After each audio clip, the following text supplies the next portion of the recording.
욥기 42장 1절로 6절까지의 말씀, 이 말씀을 저 여러분이 번갈아가며 교독하겠습니다.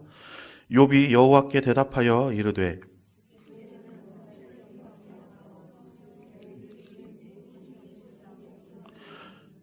무지한 말로 이치를 가리는 자가 누구이니까?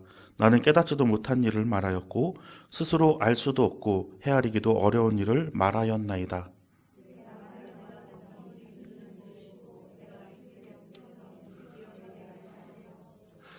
내가 주께 대하여 귀로 듣기만 하였사오나 이제는 눈으로 주를 배웁나이다.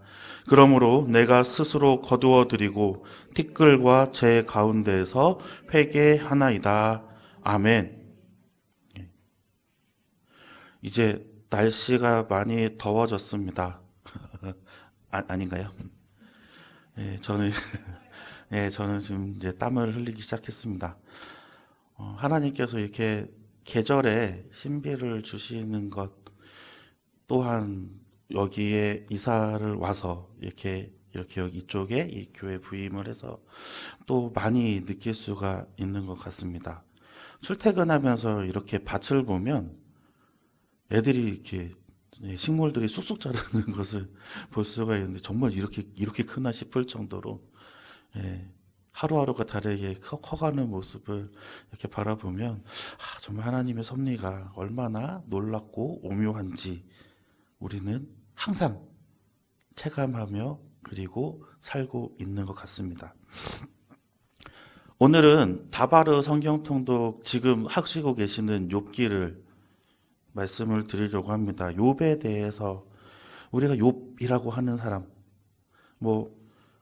어떤 신학자는 실존의 인물이 아니다라고 이야기하는 사람들도 있고요. 또 실존의 인물이다라고 이야기하는 사람들도 있습니다.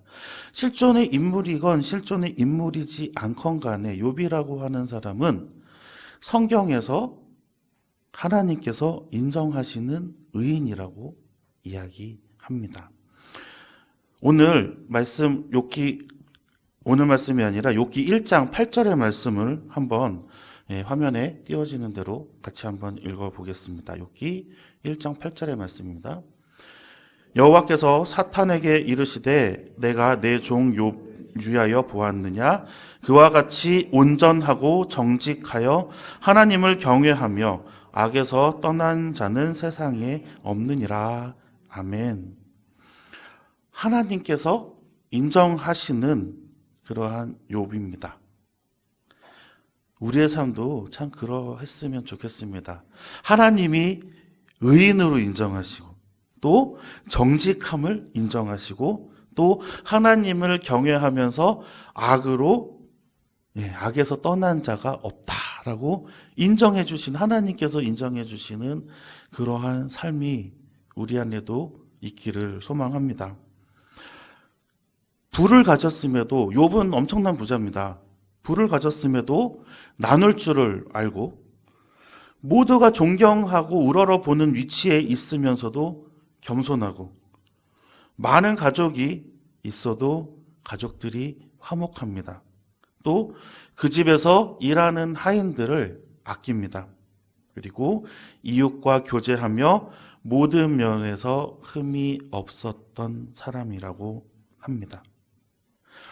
오늘 이 욥에게 벌어지는 그런 일들을 우리가 바라보면서 하나님께서 어떠한 섭리로 욥을 다시 한번 하나님과 더 가까이 만드시는지 우리가 한번 알아보고자 합니다. 욥 정도면은 정말 하나님의 바로 옆에 붙어 있어야 하는 것 아닌가라고 생각이 들지만 다시 한번 또 욥은 오늘 말씀에서 하나님과 더 가까워집니다. 그것을 오늘 우리가 좀 알아보고자 합니다. 첫 번째는 욥이 시험을 당하는 이야기입니다. 굉장히 많은 분량을 할애하면서 차지하고 있습니다. 어떤 사람은 욥의 시험은 1장, 2장에서 끝나고 이제 친구들이 찾아와서 욥과 욥의 친구들이 설전을 벌이고 있다라고 이야기할 수도 있습니다. 하지만 저는 욥의 시험은 첫 번째로는 욥이 가지고 있던 모든 소유와 가족들을 잃어버린 것이 첫 번째 시련이었고요. 두 번째 시련은 욥이 자신의 건강을 잃어버린 것이 두 번째 시련이었고요. 세 번째 시련은 아무 죄 없는 자기를 들들들들 친구들이 볶아서 나는 하나님보다 더 의롭다라는 말을 하게 하는 것이 세 번째 시련이라고 저는 이야기합니다. 자, 한번 볼까요? 첫 번째 욥에게 닥쳤던 시련은 욥기 1장 11절에서 12절의 말씀을 보면 알 수가 있습니다. 한번 같이 읽어보겠습니다. 이제 주의 손을 펴서 그의 모든 소유물을 치소서. 그리하시면 틀림없이 주를 향하여 욕하지 않겠나이까. 여호와께서 사탄에게 이르시되 내가 그의 소유물들을 다 내 손에 맡기노라. 다만 그의 몸에는 내 손을 대지 말지니라. 사탄이 곧 여호와 앞에서 물러가니라. 아멘. 네. 욥의 몸은 건들지 말고 그의 소유들을 다 사탄에게 붙입니다. 그리고 사탄은 순식간에 그의 모든 재산과 자녀들을 빼앗아 버립니다. 그 뒤에 이렇게 해서 종들이 와가지고 욥에게 이야기를 하는데, 네, 한 종이 와서 이제 욥에게 구합니다. 막 재산을 뺏겼나이다 하고 있는데 성경 말씀에는 그가 아직 말하고 있는 동안에라고 이야기해요. 계속 두 번째 종이 와서 이야기할 때도 그가 말하고 있는 동안에 또 다른 종이 와서 또 이야기합니다. 그렇게 재산을 다 뺏기고 또 집이 무너져서 바람으로 인해서 집이 무너져서 아들, 딸까지도 하루아침에 다 잃어버립니다. 말하는 동안에 욥이 꿈인지 생신지 분간도 못할 정도로 한순간에 모든 것들을 다 잃어버립니다. 저는 솔직히 첫 번째 시험도 통과할 자신이 없습니다. 어떻게 사람이 제정신으로 그게 붙어 있겠습니까? 재산을 잃어버렸다라고 하는 거는 어느 정도 그래도 마음은 아프고 낙담은 되지만 그래도 하나님께 간구할 수는 있겠습니다. 근데 그 많은 자식들을 한 번에 하나도 남기지 않고 한 자리에서 다 죽었다고 보고를 받을 때는 그의 마음이 얼마나 찢어졌겠습니까? 근데 욥은 그렇게 하지 아니하고 하나님께 오히려 예배를 드립니다. 욥기 1장 20절에서 22절 말씀을 한번 같이 읽어보겠습니다. 욥이 일어나 겉옷을 찢고 이르되 내가 모태에서 알몸으로 나왔사온즉 또한 알몸이 그리로 돌아가올지라. 주시니도 여호와시요 거두시니도 여호와시오니 여호와 이름이 찬송을 받으실지니이다 하고 이 모든 일에 욥이 범죄하지 아니하고 하나님을 향하여 원망하지 아니하니라. 아멘. 어떻게 이런 사람이 있습니까? 조금이라도 원망해야죠. 너무 사람답지 않은 모습이지 않습니까? 어떻게 그 순간에 자신의 옷을 찢고 그 앞에서 머리털을 메고 그 앞에서 무릎을 꿇고 하나님께 주시니도 여호와시오 거두시니도 여호와시오니라는 고백을 할 수 있겠습니까? 그것만 보아도 하나님께서 인정하시는 의인이라고 할 만합니다. 너무나 하나님이 기뻐하셨겠죠. 두 번째 시련은 자신의 몸에 병이 생기게 되었다고 하는 것이죠. 건강을 잃어버린 것입니다. 욥기 2장 7절의 말씀을 우리 한번 같이 또 읽어보겠습니다. 사탄이 이에 여호와 앞에서 물러가서 욥을 쳐서 그의 발바닥에서 정수리까지 종기가 나게 한지라. 아멘. 발바닥에서부터 정수리, 그러니까 온몸에 다 종기가 난 거죠. 욥이 나중에는 그 깨진 기왓장으로 몸을 막 벅벅벅벅 긁고 있었다고 이야기를 합니다. 그래도 욥은 하나님을 원망하지 않습니다. 욥기 2장 9에서 10절에 보면요, 아내가 그에게 이르되 당신이 그래도 자신의 온전함을 굳게 지키느냐, 하나님을 욕하고 죽으라, 이렇게 얘기해요. 그런데도 10절에 뭐라고 하시면, 우리가 하나님께 복을 받았은즉 화도 받지 않겠느냐. 그리고 이 모든 일에 욥이 입술로 범죄하지 아니하니라 라고 이야기를 합니다. 막 정신없이 지금 자기한테 막 몰아치는 이 시련과 고난이 왜 오는지도 모르겠고요. 또 그것이 언제 끝날지도 모르는 상황입니다. 막 정말 진짜 높은 곳에 있다가 누릴 거 없이 다 누릴 수 있는 자리에 있다가 지금 아무것도 없지, 그리고 자신의 부인마저 죽으라고 얘기하잖아요. 그런데도 욥이 입술로 범죄하지 않는다라고 이야기를 해요. 너무나 굳건한 믿음을 가지고 있는 이 당대의 의인 욥은 하나님을 신뢰하는 것을 자기보다 더 신뢰했습니다. 내가 행동하고 다녔던 모든 나의 믿음보다 하나님에 대한 믿음이 더 컸기 때문에 하나님께서 분명히 이유가 있으시겠지라고 생각을 한 거예요. 영화를 하나 소개시켜 드릴게요. 데블스 애드버킷이라고 하는, 이전에 제가 한번 말씀을 드렸던 영화입니다. 키아누 리브스랑 알파치노가 주연을 했어요. 이 두 분이 얼마나 연기를 잘하는지 한번 나중에 저한테 오시면은 제가 파일을 좀 드릴 수도 있고요. 근데 영화가 좀 길어요. 근데 영화를 보시다 보면 제가 어떠한 말을 하려냐면, 사탄이 계속 이 삶을 피폐하게 만들어요, 주인공을. 알파치노가 사탄으로 나옵니다. 키아누 리브스가 주인공으로 나와요. 계속 얘 삶을 갉아먹어요. 주인공의 삶을 계속 갉아요. 그게 첫 번째 선택이 잘못되었었거든요. 정말 피폐해져 있을 때 키아누 리브스는 극단적인 선택을 합니다. 그러고 갑자기 시간이 그 선택했던 그때로 돌아가요. 그리고 그 선택을 하지 않아요. 자신이 생각한 정의로운 방법의 선택을 하고 영화는 거의 끝을 맺으려고 합니다.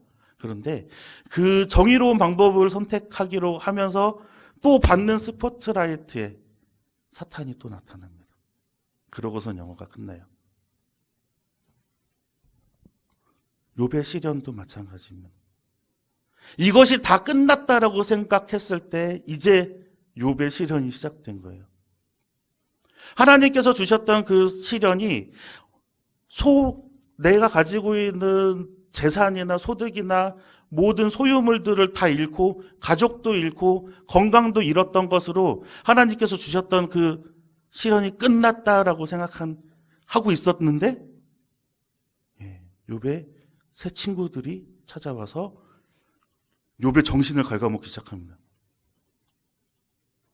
처음에 일주일 동안은 욥의 친구들과 욥이 서로 그냥 아무 말도 안 하고 부둥켜 안고 서로 울어줘요.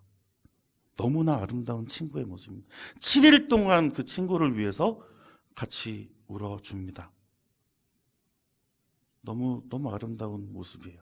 그런데 이제 울음을 그치고 난 후에 이제 정신을 차리고 친구들이 하나씩 물어봅니다. 그래, 어떻게 된 일이냐, 뭐 이렇게 해서 물어봤겠죠. 그러다가 혹시 욥 당신이 하나님께 범죄한 일이 있지 않겠느냐라고 물어요.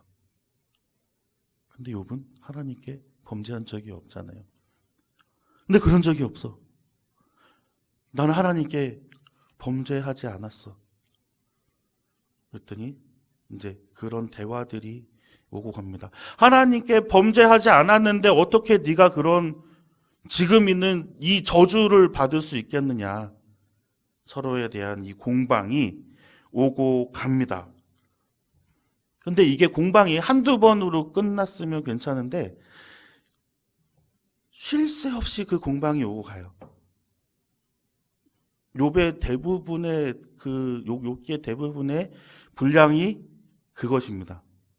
친구들이 묻고 욥이 대답하고, 친구가 묻고 욥이 대답하고, 계속 그걸 반복해요. 우리는 읽다가 왜 이렇게 싸우지? 막 이런 생각도 하셨는지 모르겠지만, 그것이 욥을 계속 시험했던 것이지 않을까 합니다.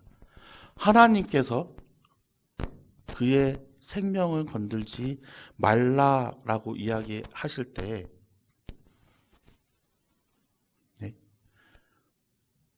욥의 새 친구가 와서 이제 욥에게 너가 정의롭지 않았지 않느냐, 너가 하나님께 범죄하지 않았느냐 물어보면서 욥은 계속 내가 그러지 않았기 때문에 자신의 정당함을 계속 증명하려고 합니다. 그러고 또 이 공방이 점점 심해지니까 욥이 이제 자신을 저주하기도 시작합니다. 욥기 17장 13절의 말씀을 한번 같이 읽어보겠습니다. 내가 스올이 내 집이 되기를 희망하며 내 침상을 흑암에 펴놓음에. 스올이라고 하는 것은 거의 이제 지옥에 비유해도 괜찮을 것 같습니다. 차라리 거기가 더 편하겠다. 지금 있는 내 삶보다 차라리 지옥에 가는 게 더 편하겠다. 그리고 하나님의 무자비한 폭력을 원망합니다. 하나님께서 거기까지 쫓아오셔가지고 나한테 저주하시지 않겠지라고 생각하는 거죠. 그러면서 나의 죄짓지 않았음을, 그리고 나의 의로움을, 또 나의 선함을 계속 친구들한테 증명하려다고 보니 하나님의 섭리까지 자신이 파악했다고 생각을 합니다. 자신의 의로움을 내보이기 위해서, 자신이 정의롭다라고 하는 것을 증명하기 위해서 이제 하나님의 지혜까지도 들여다보는 사람이 되어버린 거죠. 욥기 26장 11절에서 14절의 말씀을 제가 한번 읽어보겠습니다. 그가 꾸짖으신 즉 하늘 기둥이 흔들리며 놀라느니라. 그는 능력으로 바다를 잔잔하게 하시며 지혜로 라합을 깨뜨리시며 그의 입김으로 하늘은 맑게 하시고 손으로 날렵한 뱀을 무찌르시나니 보라, 이런 것들은 그의 행사의 단편일 뿐이요 우리가 그에게서 들은 것도 속삭이는 소리일 뿐이니 그의 큰 능력에 우레소리를 누가 능히 헤아리랴. 하나님을 막 너무 많이 잘 알게 돼버렸어요. 욥이 처음에 실현당했을 때, 욥이 처음에 시험 받았을 때 욥이 제일 먼저 했던 행동이 무엇이죠? 옷을 찢고 머리를 밀고 하나님께 예배합니다. 주시니도 여호와시오 거두시니도 여호와시오니. 두 번째는 어떻게 됐죠? 부인을 만류하죠. 하나님께서는 그러한 분이 아니라고 단정지어 이야기하면서 욥이 입으로 범죄하지 않았습니다. 세 번째, 자신의 의를 건드릴 때는 이제 나는 그렇지 않다라고 이야기를 합니다. 억울합니다. 너무나도 억울해요. 정말 진짜 억울해 보이지 않습니까? 욥은 범죄하지 않은 사람이라고 하나님께서 분명히 말씀을 하셨는데 친구들이 너 범죄했기 때문에 그런 거야 라고 막 몰아세우는 게 너무나도 억울하잖아요. 몇 번을 반복해서 한번 욥기를 읽어보시면은, 아니면 욥의 감정에 한번 이입을 해보시면 정말 답답할 거예요. 세상 억울하지 할 사람이 정말 여기 있구나라고 생각이 들 겁니다. 뭐 잘못한 게 아니에요. 자기 실수를 한 것도 아니에요. 하나님께 죄짓지도 않았어요. 그런데 갑자기 모든 걸 다 날렸어요. 그것마저도 감사했어요. 또 자신의 몸이 병들었어요. 그런데도 범죄하지 않았어요. 그런데 친구들이 와가지고 네가 범죄해서 그런 거야. 네가 하나님 앞에 잘못해서 그런 거야. 라고 이야기를 합니다. 얼마나 억울할까요? 그런데 욥도 마찬가지로 이 억울함을 자신이 변론하기 시작하는 순간부터 점점 변해갑니다. 내가 주님께 대해서 많은 것도 알고 있고 내 의도 하나님이 인정하시는 의였고, 근데 하나님은 까닭없이 나를 핍박하셨던 분이고 하나님이 그래서 폭력적이고 또 나의 의는 변하지 않았다라고 이야기합니다. 이게 욥의 세 번째 시련입니다.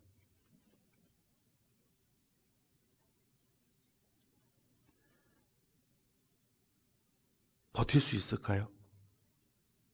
제가 이전부터 성도님들께 말씀드렸던 것, 성령님이 함께 하시지 않으시면 사탄의 유혹에 우리는 그냥 쓰러집니다. 욥을 보시면 알잖아요. 우리는 첫 번째 시련도 못 넘어갈 것 같아요. 두 번째 시련이요? 어떻게 넘어갈 수 있겠습니까? 그런데 이 교묘한, 정신을 흔드는 이 교묘한 시련 앞에 우리가 과연 승리하겠다라고 할 수 있을까요? 전혀요. 못합니다. 성령님이 함께 계셔야 우리는 승리할 수 있어요. 여기서 이제 두 번째, 하나님께서 욥에게 질문하시기 시작합니다. 욥기 38장 1절에서 3절의 말씀을 한번 같이 읽어보겠습니다. 그때 여호와께서 폭풍우 가운데에서 욥에게 말씀하여 이르시되 무지한 말로 생각을 어둡게 하는 자가 누구냐? 너는 아멘. 이렇게 말씀을 시작하시면서 욥기 38장에서 41장까지 온 세상의 모든 섭리에 대해서 욥에게 정말 기관총과 같이 질문을 퍼부으십니다.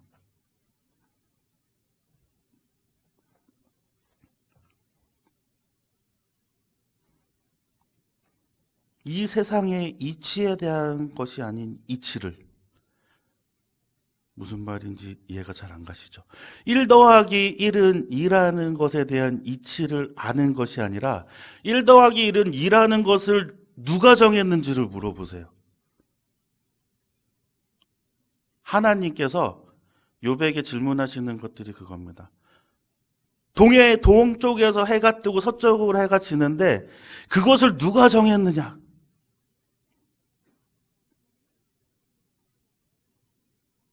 봄이 되면 새싹이 피는데 새싹이 피는 것을 누가 허락하였느냐? 막 그런 폭풍과 같은 질문을. 태초에 빛이 생겼고 땅과 하늘이 생겼는데 그 땅이 처음에 태어나면서 외치는 소리를 넌 들어보았느냐? 빛이 생겨났을 때 네가 그때 있었느냐? 막 이런 걸 물어보시는. 욥이 알지 못하는 섭리입니다. 욥은 지금 그 전까지 하나님보다 내가 더 의로웠었고 또 하나님에 대해서 많이 알고 있었다고 생각을 하고 있었거든요. 그런데 하나님께서 그거를 하나하나 철저하게 무너뜨리시는 거예요.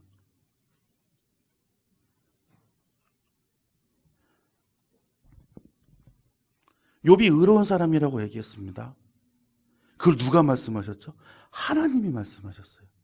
하나님이 정하셨거든요. 우리가 아까 처음에 읽었던 그 욥기 1장의 말씀에 하나님께서 이만한 악에서 떠난 자는 세상에 없느니라라고 하나님께서 말씀하셨어요. 그래서 우리는 의인이구나 라고 이야기하는 겁니다. 욥은 하나님이 의인이라고 칭하셨기 때문에 의인이 된 거예요. 욥이 아무리 선하게 남에게 베풀고 남을 사랑하고 똑같은 것들을, 행동들을 다 하고 똑같은 부를 가지고 있었어도 하나님께서 그렇게 말씀하지 않으셨으면 아닌 겁니다.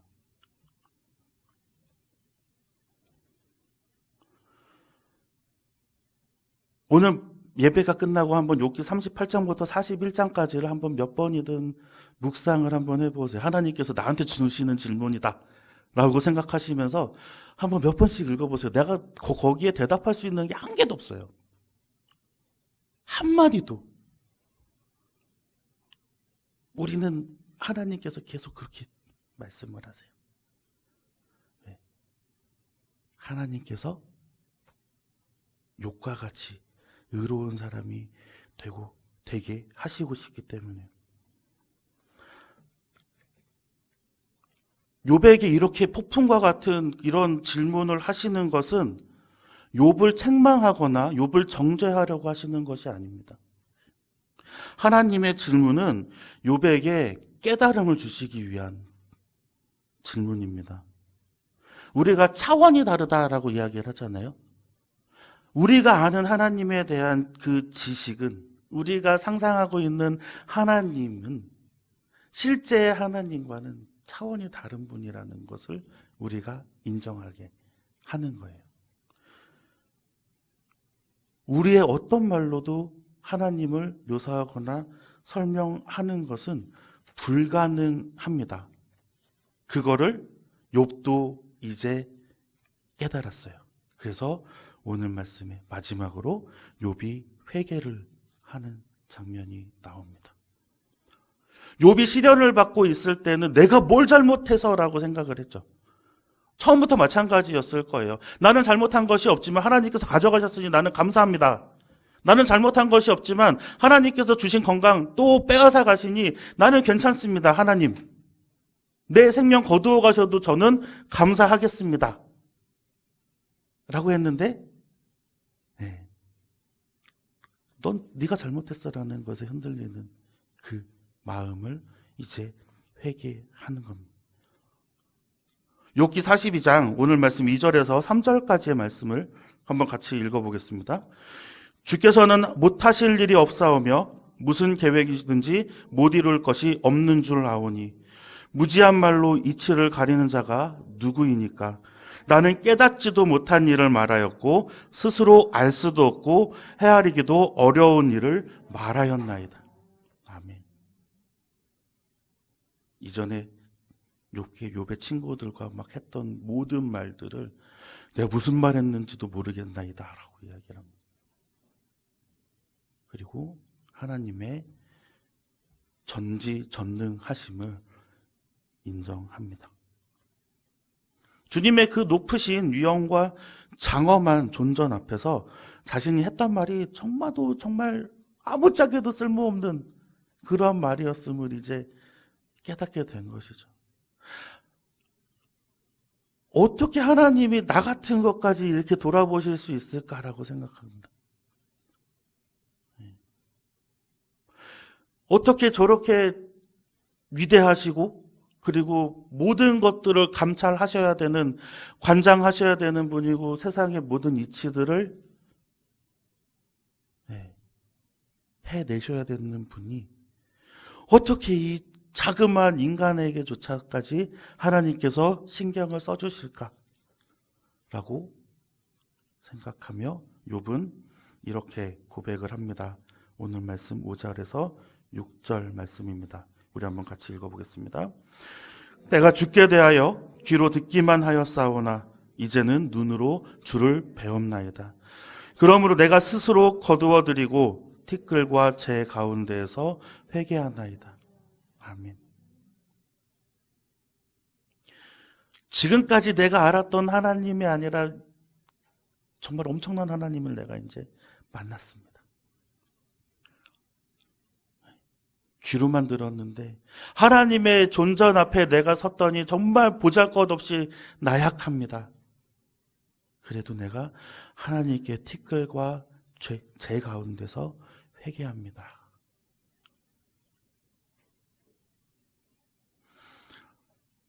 욥은 이렇게 하나님 앞에서 더 겸손하여 모든 시련을 마칩니다. 그리고 이전보다 더 하나님 앞에서 의로운 자가 되고 또 하나님의 은혜 또한 이전보다 갑절로 더 크게 임합니다.